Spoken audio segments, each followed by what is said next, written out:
dan aspek Badan Pengawas Obat dan Makanan atau BPOM resmi menerbitkan izin penggunaan darurat vaksin Sinovac untuk disuntikan kepada anak usia 6 hingga 11 tahun. Kepala BPOM Penny Lukito mengatakan vaksinasi anak menjadi sangat penting terutama saat ini ketika pembelajaran tatap muka sudah kembali digelar. Vaksin COVID-19 diharapkan dapat meningkatkan imunitas anak untuk mencegah virus corona yang variannya terus berkembang. Menurut Ikatan Dokter Anak Indonesia, IDAI, angka kematian anak di Indonesia paling tinggi dibandingkan negara lain, yakni mencapai 1,9%. Angka kematian anak di Indonesia ini serius dan dapat terus meningkat hingga 100% jika tidak ada pencegahan dini. aspek keamanan saya kira menunjukkan bahwa vaksin ini aman untuk anak usia 6 sampai dengan 11 tahun. Ya. Selanjutnya tentunya kami juga mengharapkan bahwa program vaksinasi bisa segera berjalan. Ini adalah vaksin pertama ya yang terdaftar di Badan POM yang bisa diberikan untuk anak usia 6 sampai dengan 11 tahun. Anak-anak di bawah umur rentan menjadi pasien tanpa gejala saat terinfeksi COVID-19. Mereka dapat menularkan ke anggota keluarga lainnya, terutama kepada anggota keluarga kelompok lanjut usia atau lansia. Ikatan Dokter Anak Indonesia akan mengerahkan 2.400 dokter anak untuk membantu program vaksinasi anak usia 6 hingga 11 tahun. Orang tua diharapkan tidak ragu membawa anak mengikuti vaksinasi COVID-19 guna mencegah penyebaran virus corona. Tim Liputan Berita 1. Ya, pemirsa, Badan Pengawasan Obat dan Makanan atau BPOM resmi menerbitkan izin penggunaan darurat vaksin Sinovac bagi anak usia 6 hingga 11 tahun. Nah, vaksin sangat penting diberikan karena anak rentan dan dapat menjadi pasien tanpa gejala jika terpapar COVID. Bahkan anak berpotensi menjadi carrier bagi lingkungan sekitarnya termasuk kelompok lansia dan juga anggota keluarga lainnya. Selanjutnya, bagaimana percepatan vaksinasi COVID bagi anak di bawah usia 11 tahun? Nah, untuk mengetahui informasi selengkapnya telah bergabung bersama dengan kami Juru Bicara Vaksinasi COVID-19 Kementerian Kesehatan Siti Nadia Tarmizi yang nanti akan bergabung bersama dengan kami. Namun sekarang kita sudah terhubung dengan Ketua Komnas Kejadian Ikutan Pasca Imunisasi atau KIPI, Prof. Hindra Irawan Satari. Prof, selamat siang, apa kabar? Selamat siang, Patricia. Alhamdulillah. Alhamdulillah. Sehat. Salam sehat, Prof, sebelumnya. Salam sehat juga buat semuanya. Oke, Prof, berbicara soal vaksin untuk anak, ini pastinya sudah ditunggu-tunggu ya, Prof, ya, karena juga mengingat orang dewasa gitu sudah divaksin, kemudian juga percepatan proses vaksinasi juga terus dikebut. Nah, ini sebelum saya mungkin berbicara soal efek sampingnya nih ya, Prof, ya, tapi bisa dipastikankah bahwa vaksin ini kemudian aman untuk anak di usia 6 sampai 11 tahun, Prof? Baik. Tentunya pada waktu diambil keputusan, semua produsen mengirimkan data uji klinik dari vaksin tersebut kepada Badan POM untuk dikaji. Badan POM bersama komite ahli dari institusi pendidikan, dari organisasi profesi mempelajari hasil kajian, hasil penelitian yang disampaikan oleh produsen, terutama tentang keamanannya nomor 1. Dilihat fase 1-nya, dilihat fase 2-nya, dicatat, dilihat besarannya, proporsinya, kemudian dibandingkan dengan dewasa juga. Demikian pula tingkat perlindungannya. Nah, kelihatan bahwa efek samping baik di anak atau dewasa itunya sama, poin-poinnya sama ya. Jadi ini kayaknya merupakan reaksi inflamasi daripada seseorang kalau diberikan antigen, tubuh mengadakan reaksi sistem imun seperti gejala-gejala yang diperlihatkan. Dan proporsinya tidak berbeda bermakna dengan dewasa. Jadi diambil kesimpulan vaksin ini aman meskipun diberikan pada anak. Kemudian juga daya lindungnya juga seperti sesuai dengan pedoman WHO ya, dan juga sebetulnya vaksin ini diberikan atau diteliti di China-nya oleh produsen dari umur 3 tahun. Tapi kita lihat data-data yang lengkap ya, data-data yang bisa dipakai sebagai bahan pegangan adalah dari umur 6 tahun. Dan kebetulan kan umur 6 tahun itu udah masuk sekolah, sehingga barangkali lebih mudah kita mengelolanya, memberikan vaksinasinya di tempat tertentu, ya anaknya juga sudah terdaftar, ya jumlahnya sudah jelas, ya sehingga itu memudahkan untuk program ini sehingga cakupannya diharapkan sesuai harapan. Gitu. Prof, itu tadi efek sampingnya jadi mungkin bisa dijabarkan kali ya biar juga memberikan edukasi kepada masyarakat. Sebetulnya kan memang kalau Anda katakan efek sampingnya mirip-mirip lah ya dengan orang dewasa seperti itu. Nah, apa saja kemudian yang kira-kira terjadi pada anak? Jadi seperti kita ketahui sebetulnya kaidah umum, kalau suatu vaksin diberikan kepada seseorang maka akan dapat terjadi 3 reaksi. Yang pertama reaksi lokal, reaksi di tempat suntikan, itu sakit, nyeri, kemerahan, gatal, bengkak, keras, ya, pembesaran kelenjar getah bening di ketiak, ya. Kemudian reaksi demam, sakit kepala, pusing, lemas, mual, muntah, ya, itu dapat terjadi. Kemudian reaksi berat ya reaksi alergi yang berat, itu juga bisa terjadi. Dan itu semua terjadi juga pada dewasa. Nah dibandingkan pada dewasa tidak berbeda bermakna. Tentu ada perbedaan lah ya.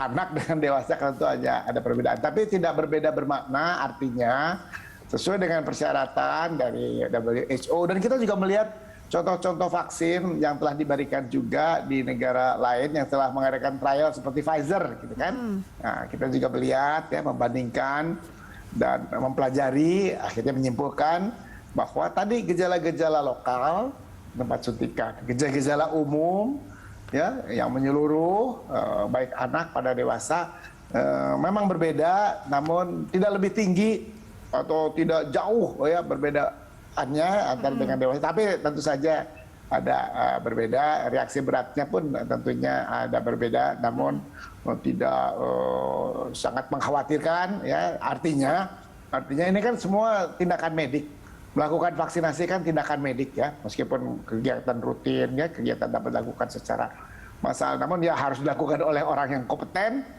Kalau terjadi kejadian tanpa imunisasi harus dapat segera mendeteksi dan juga segera memberikan tanggapan secara sigap, secara profesional dengan kompetensi, sehingga apapun yang terjadi dapat dilakukan pertolongan dengan segera sehingga tidak menimbulkan efek yang jangka panjang atau efek yang berbahaya. Nah, untuk karena itu, jadi semua juga harus dilatih, ya, harus dipersiapkan. Prof, Bu Siti sudah bergabung bersama dengan kita. Pemirsa, saat ini juru bicara vaksinasi COVID-19 Kementerian Kesehatan Siti Nadia Tarmizi sudah bergabung. Bu Siti, selamat siang. Selamat siang Prof. Selamat siang Bu Nadia. Bu Nadia, berbicara soal vaksin untuk anak gitu ya. Tadi juga sudah berbincang sedikit dengan Prof Hindra begitu terkait dengan mungkin apakah ini aman, kemudian seperti apa efek sampingnya. Tapi kalau dari persiapan mekanismenya nanti untuk pemberian vaksin COVID-19 bagi anak ini seperti apa, Bu Nadia sejauh ini? Ya, tentunya kemarin suatu berita baik ya bahwa sudah ada jenis vaksin yang sudah disetujui oleh Badan POM untuk kemudian digunakan pemberian vaksinasinya pada anak usia di bawah 12 tahun ya, khususnya pada rentang usia 6-11 tahun. Nah, langkah berikutnya seperti yang tadi disampaikan oleh Prof Hindra bahwa pemerintah akan menunggu ya ataupun akan menyusun petunjuk teknis untuk pelaksanaannya sebagai langkah awal termasuk screeningnya, kemudian tadi penyiapan pengelolaan untuk efek samping, kemudian juga kesiapan logistik lainnya. Nah, yang perlu kita perhatikan di sini karena ini kan keluarnya sudah hampir di akhir tahun 2021 ya, dan kita juga tidak tahu apakah Sinovac khususnya karena Sinovac kan yang saat ini bisa atau sudah keluar izin penggunaannya untuk anak usia 6-11 tahun. Nah, apakah kemudian Sinovac ini masih punya stok yang bisa dikirimkan dalam jangka waktu dekat untuk kemudian kita bisa memulai vaksinasi pada anak ini? Karena mau tidak mau dengan adanya sasaran 6-11 tahun, ini akan ada penambahan kebutuhan vaksin yang kita sediakan. Dengan perhitungan awal 428 juta dosis vaksin itu tidak cukup untuk penambahan kurang lebih 25 juta anak usia 6-11 tahun ini. Bu Nadia, tapi sudah dikoordinasikankah dengan pihak produsen vaksin Sinovac? Ini sedang kan baru kemarin ya, jadi tentunya kita sudah artinya Bio Farma sudah mulai menjajaki kemungkinan ini karena kita sebenarnya untuk vaksin yang ada saat ini saja kita masih membutuhkan vaksin Sinovac itu kurang lebih 40 juta. Nah itu yang tentunya harus kita sediakan terlebih dahulu karena vaksin Sinovac yang 40 juta ini akan digunakan untuk pemberian dosis kedua pada sasaran yang saat ini sudah jalan ya, artinya 40 juta itu harus datang terlebih dahulu supaya yang menerima vaksin dosis pertama yang akan lanjut ke dosis kedua akan mendapatkan proteksi yang cukup sebelum tadi kebutuhan untuk anak-anak bisa terpenuhi dengan segera. Oke, berarti targetnya mungkin awal tahun depan ya, Bu Nadia ya? Ya, kalau mengingat bahwa secara global ya biasanya kan proses produksi dan sebagainya itu kan efektif sampai minggu kedua Desember.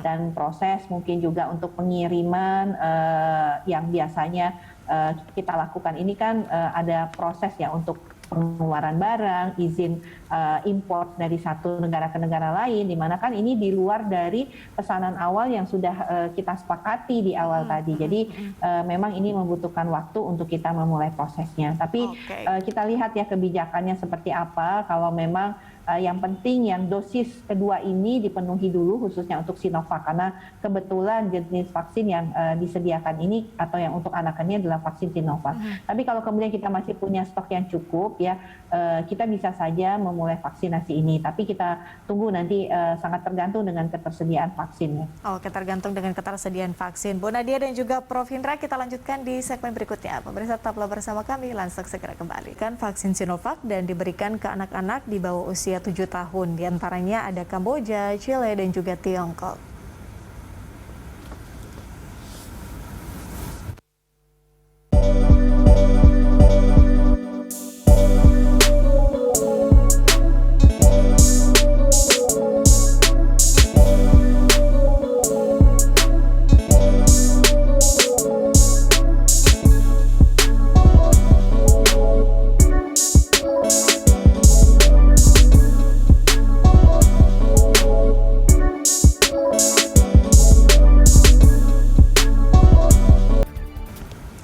Ya, pemirsa, kita lanjutkan dialog. Kita masih terhubung dengan juru bicara vaksinasi COVID-19 Kementerian Kesehatan, Siti Nadia Tarmizi, dan juga Ketua Komnas KIPI, Prof. Hindra Satari. Sebelum saya kembali ke Prof. Hindra, saya ingin ke Bu Nadia terlebih dahulu. Bu Nadia, kalau berbicara soal tadi kan sebetulnya mekanismenya sudah disiapkan, persiapan-persiapan juga sudah dilakukan begitu, Bu. Tapi bagaimana kemudian, apakah juga sudah disiapkan mekanisme pemberian vaksinasi mungkin bagi anak-anak yang memiliki penyakit bawaan begitu atau komorbid, kemudian juga anak berkebutuhan khusus, kemudian anak-anak juga di daerah terpencil di Indonesia. Ini sudah dipetakankah terkait dengan hal ini? Ya, tentunya ini lebih pastinya nanti menunggu rekomendasi dari Ikatan Dokter Anak Indonesia dan juga ITAGI dan juga Komnas KIPI nih Prof. Hindra ya, terutama untuk anak-anak yang berkebutuhan khusus ataupun juga untuk anak-anak yang dengan punya penyakit kelainan bawaan. Kalau untuk yang berkebutuhan khusus kan kita sudah punya ya sedikit bagaimana pengalaman untuk melaksanakannya seperti pada anak usia 12-17 tahun.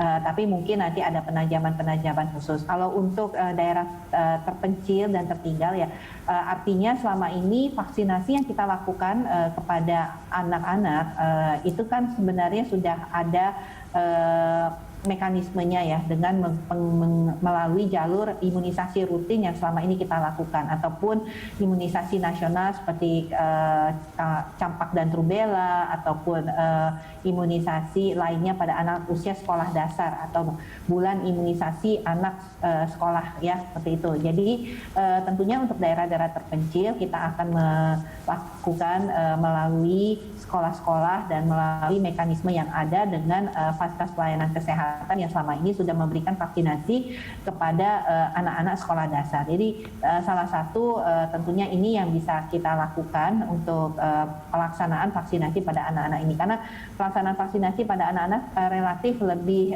mudah, karena kemudian kita akan lebih cepat mencapainya melalui sekolah-sekolah di mana anak-anak tersebut yang saat ini sudah sebagian melakukan PTM ya, walaupun memang tidak bisa seperti pada saat sebelum pandemi di mana pelaksanaan vaksinasi lebih cepat karena semua anak-anak hadir, tapi kalau sekarang mungkin akan bergiliran sesuai dengan jadwal PTM-nya. Oke, saya kembalikan ke Prof. Hindra. Jadi kalau rekomendasi dari KIPI seperti apa, Prof, terkait dengan hal ini? Jadi seperti sama pada dewasa juga, kontraindikasi pemberian vaksin pada anak itu sebetulnya hanya 2. Nomor 1, alergi terhadap komponen vaksin. Nomor 2, defisiensi imun primer. Jadi yang pertama, kalau dia alergi kan bisa terjadi alergi berat.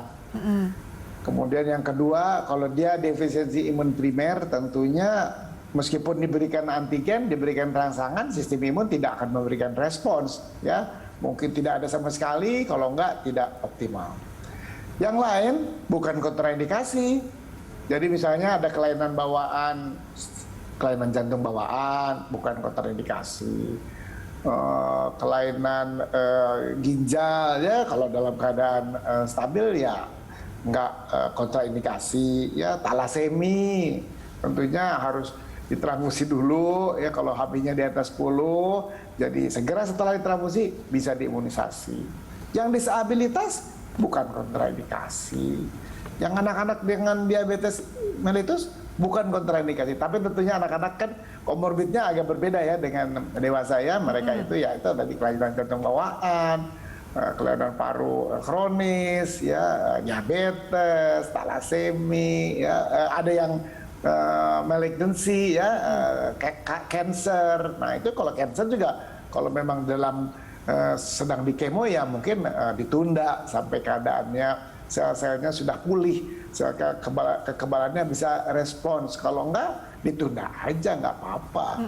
Kemudian yang di terpencil kan kemarin kita udah ada pengalaman ya dengan TNI, dengan Polri. Saya kira mereka sudah siap ya, dan dibantu tentunya dengan puskesmas tempat. Itu biasanya kalau di daerah terpencil itu lebih akrab, lebih jelas itunya ya jalur kerjasamanya. Jadi sebetulnya secara teoritis nih, tadi Dr. Nadia telah menyampaikan, mereka akan terkumpul di satu center ya, harusnya sih lancar. Mudah-mudahan dah. Yang saya harapkan juga para orang tua nih mengizinkan anak-anaknya untuk divaksinasi. Juga tentunya para guru, para kepala sekolah, mudah-mudahan itu juga memfasilitasi. Jangan sampai menimbulkan menghalangi atau menghambat ya, karena ini kebutuhan kita bersama nih.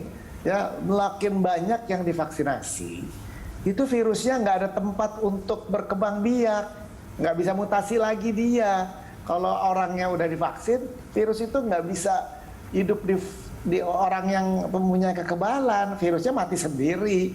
Ya, jadi dengan demikian ini strategi kita, kan kita udah lihat kemarin divaksinasi itu ya, ada penurunan secara bermakna kan, apa yang kita rasakan saat ini. Masa sih kita mesti menyangkal bahwa imunisasi nggak memberikan andil ya dalam penanganan pandemi ini. Jadi mudah-mudahan semua pihak ini kerjasama semua ya, bukan kerja si anaknya, tapi orang tua, Pamong, dinas kesehatan, dinas pendidikan, ABRI, Polri, TNI, semuanya, media tentunya. Terima kasih nih Berita Satu juga telah menyampaikan informasi kepada masyarakat. Mudah-mudahan masyarakat segera menerima dan memahami dan segera bergabung untuk melaksanakan program yang sangat bermakna ini. Terima kasih.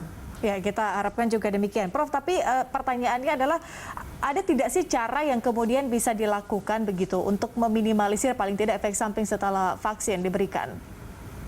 Ya, Jadi sebetulnya seperti juga pada dewasa, juga pada anak-anak 12 tahun kan udah diberikan tuh cakupannya. Juga saya nggak tahu persis di dokter, dan dia bisa memberikan gambaran berapa cakupan pada anak di atas 12 tahun. Itu mereka juga laporannya yang kejadian tanpa imunisasi juga tidak menonjol ya, tidak banyak, tidak yang berat. Jadi saya sih memperkirakan dan juga mempelajari data yang telah masuk ke Komnas dan ke Badan POM bahwa harusnya reaksinya umumnya ringan, singkat, ya, sembuh tanpa pengobatan. Dan tentunya yang tadi saya titip Bu Nadia, petugas kita mesti dilatih lah, meskipun mereka sebetulnya udah biasa ya.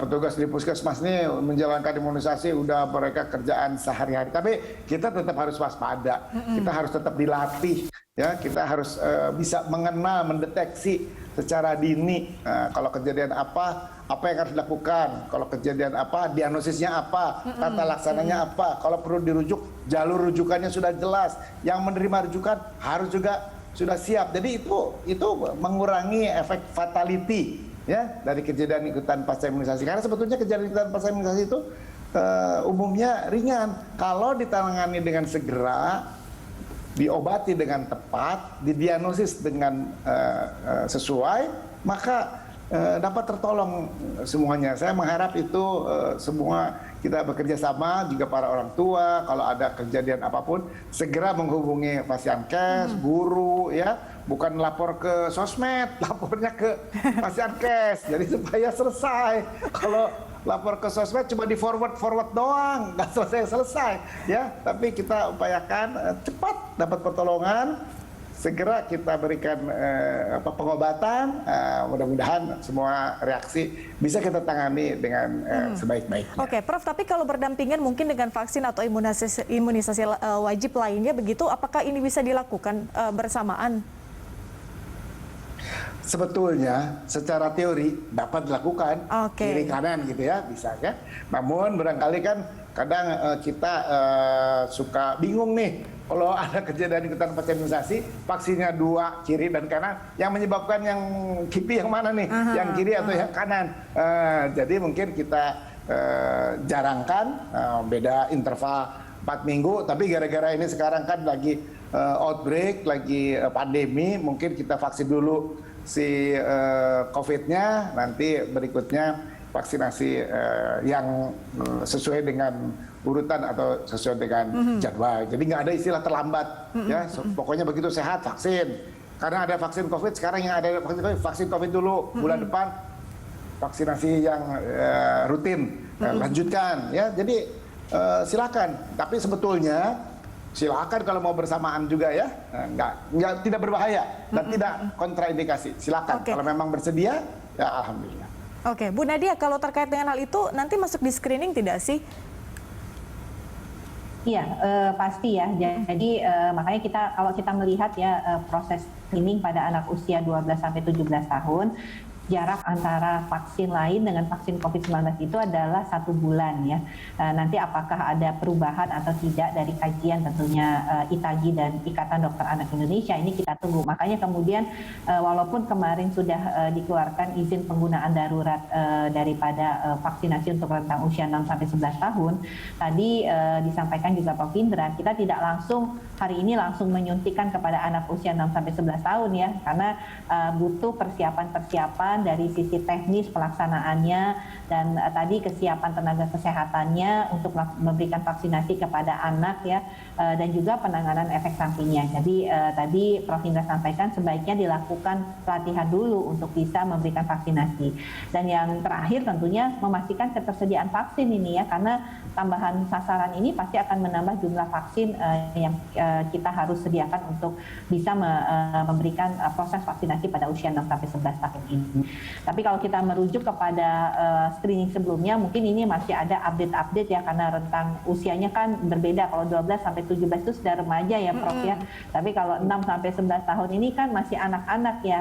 Jadi ini yang harus menjadi catatan kita, dan tentunya kita ingin vaksinasi ini berjalan dengan baik. Nah, yang menjadi penting juga sedikit kami ingin sampaikan ya, bahwa sasaran vaksinasi pada usia 12 sampai 17 tahun yang tadi sudah disampaikan oleh Prof. Hindra, ini kalau kita lihat memang kita masih memiliki beberapa tantangan ya, karena kemudian cakupan vaksinasi pada rentang usia ini sampai saat ini baru 17% atau 4,4 juta dosis anak usia 12 sampai 17 tahun remaja yang mendapatkan vaksinasi dari 26,7 juta yang menjadi sasaran kita. Nah, ternyata masih banyak juga ini ya, Prof, ya, orang tua yang ragu-ragu untuk anaknya divaksin. Ini pertama. Yang kedua, di awal-awal kita tahu bahwa masih banyak juga orang tua yang memilih jenis vaksin untuk anaknya. Nah, nanti tentunya untuk vaksinasi pada usia 6 sampai 11 tahun yang saat ini baru keluar itu adalah izin penggunaannya dengan menggunakan vaksin Sinovac.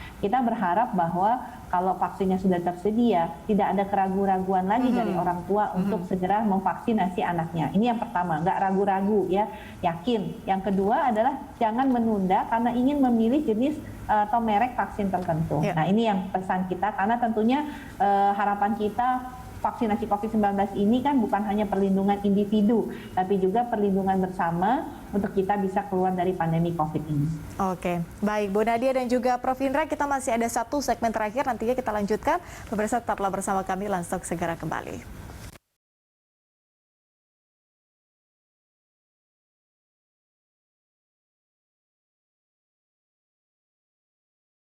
Dialog Lanstock, Bu Nadia dan juga Prof. Hindra, kita lanjutkan. Sebagai closing statement, Bu Nadia, secara keseluruhan sebetulnya sudah berapa sekarang vaksinasi yang sudah dilakukan dan kemudian targetnya ke depan akan seperti apa, Bu? Iya, tentunya saat ini target vaksinasi kita kan total 208,2 juta ya, sasaran usia 12 tahun ke atas. Nah, dengan adanya izin penggunaan darurat untuk bisa memberikan vaksin pada rentang usia 6 sampai 11 tahun, berarti akan ada penambahan sekitar 24 sampai dengan 27 juta ya, atau rata-rata mungkin 25 juta yang harus bertambah ini. Nah, saat ini kita tahu jumlah vaksin yang sudah kita suntikan itu sudah lebih dari 194 juta dosis ya, yang artinya kalau dosis pertama kita berbicara sudah ada 58% masyarakat dari target, dan dosis kedua 37%. Nah, target kita sampai dengan Desember ini 80-90% dari 208 juta tadi sudah mendapatkan dosis pertama. Jadi kurang lebih kalau kita bicara 80 sampai 90 ini adalah sekitar 165 juta dosis itu sudah diberikan sampai dengan akhir Desember, dan dosis kedua itu mencapai angka 60%, artinya 120 juta, artinya kurang lebih 300 juta dosis akan kita capai pada akhir Desember ini. Nah, ini percepatan yang kita harapkan bisa kita lakukan untuk segera mencapai kekebalan kelompok, karena ini akan sangat membantu kita pada situasi yang saat ini sudah baik, di mana laju penularan sudah sangat rendah, respon kita terhadap COVID-19 ini sudah sangat baik. Hampir semua daerah pada kondisi PPKM level 1 ya, artinya sebagian besar kegiatan masyarakat sudah kembali bisa perlahan-lahan walaupun masih ada pembatasan-pembatasan tertentu. Nah, kita berharap bahwa di masa kita strolling menekan laju penularan virus COVID-19 ini serendah mungkin dan dalam waktu yang lama, kita berharap masyarakat untuk tetap menjalankan protokol kesehatan, jangan abai prokes walaupun kondisi terus membaik, dan untuk yang belum divaksinasi untuk segera divaksin dan jangan pilih-pilih vaksin. Jangan pilih-pilih vaksin itu ya, headline-nya itu ya, biar masyarakat juga kemudian banyak yang masih menunggu nih, pengennya vaksin ini, pengennya vaksin itu, akhirnya tertunda begitu ya untuk pemberian vaksin. Prof, terakhir silakan mungkin memberikan kembali rekomendasi, catatan, pesan kepada masyarakat dan juga pemerintah terkait dengan vaksin anak ini, Prof. Ya, jadi saya mendengar tadi dari Ibu Nadia, kita masih harus bekerja keras terhadap anak-anak yang di atas 12 tahun. Dan masih ada orang tua yang ragu. Saya tekankan lagi, ibu-ibu dan bapak-bapak sekalian, coba dilihat angka kesakitan, angka kematian, dan saya harap ibu-ibu percaya bahwa imunisasi mempunyai andil dalam penurunan angka kesakitan dan angka kematian ini. Masa sih masih ragu ya?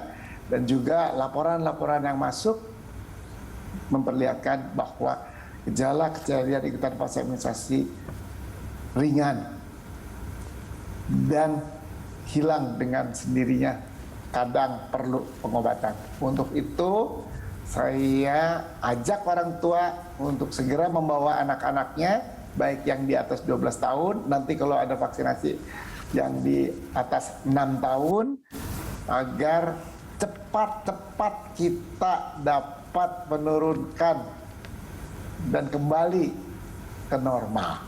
Mudah-mudahan pesan saya ini difahami, ikhtiar kita ini diberkahi sama Yang Maha Kuasa sehingga pandemi ini cepat berlalu.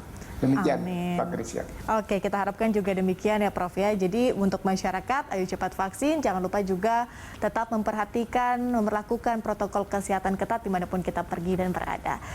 Bu Nadia dan juga Prof Hindra, terima kasih banyak sudah bergabung bersama kami di Landstalk. Semoga kita semua dalam keadaan sehat dan kita berjumpa di lain kesempatan. Terima kasih, salam sehat. Amin. Terima kasih Patricia. Terima kasih Pak Indra, Bu Nadia. Izin live.